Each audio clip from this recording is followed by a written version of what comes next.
ഓസ്ട്രേലിയയിൽ ഭക്ഷ്യ ഉൽപ്പന്നങ്ങളുടെ ഗുണമേന്മ വർദ്ധിപ്പിക്കുന്നതിന് സർക്കാരിന്റെ ഇടപെടൽ. ഉപഭോക്താക്കൾക്ക് ഗുണമേന്മ കൂടിയ ഉൽപ്പന്നം ഏതെന്ന് മനസ്സിലാക്കി വാങ്ങുന്നതിനുമായി സർക്കാർ കൂടുതൽ കാര്യക്ഷമമായ രീതി ആവിഷ്കരിക്കുന്നു. വിശദമായ വാർത്തയുമായി ഓസ്ട്രേലിയയിൽ നിന്നും റൊയാനൻ ജോൺസൺ ചേരുന്നു.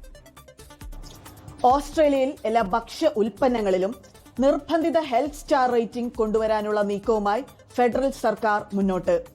നിലവിൽ സ്വമേധയാ നടപ്പിലാക്കുമെന്ന് പ്രതീക്ഷിച്ച പദ്ധതി കാര്യമായി ഫലമുണ്ടാക്കാത്ത സാഹചര്യത്തിലാണ് നിർബന്ധമാക്കൽ പരിഗണിക്കുന്നത്. 2026ഓടെ 70% ഉൽപ്പന്നങ്ങളിൽ സ്റ്റാർ റേറ്റിംഗ് ലഭിക്കാത്ത പക്ഷം നിയമ നടപടി സ്വീകരിക്കുമെന്ന് മുമ്പ് തീരുമാനിച്ചിരുന്നു.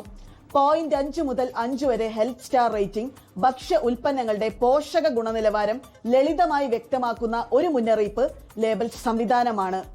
കൂടുതൽ സ്റ്റാർ ലഭിക്കുന്ന ഉൽപ്പന്നങ്ങൾ കൂടുതൽ ആരോഗ്യകരമാണെന്ന് സൂചിപ്പിക്കുന്നു.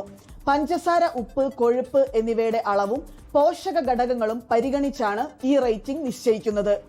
ഫുഡ് സ്റ്റാൻഡേർഡ്സ് ഓസ്ട്രേലിയ ന്യൂസിലൻഡിന്റെ പുതിയ റിപ്പോർട്ടിൽ വെറും 37% ഭക്ഷ്യ ഉൽപ്പന്നങ്ങൾക്കാണ് ഹെൽത്ത് സ്റ്റാർ റേറ്റിംഗ് ഉള്ളതെന്ന് കണ്ടെത്തി.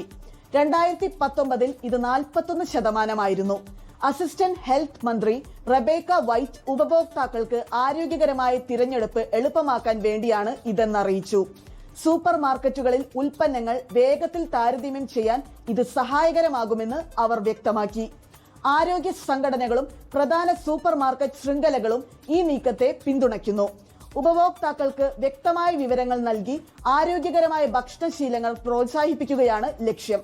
ഓസ്ട്രേലിയയിൽ നിന്നും 24-ന് വേണ്ടി റൊയാനിൻ ജോൺസൺ.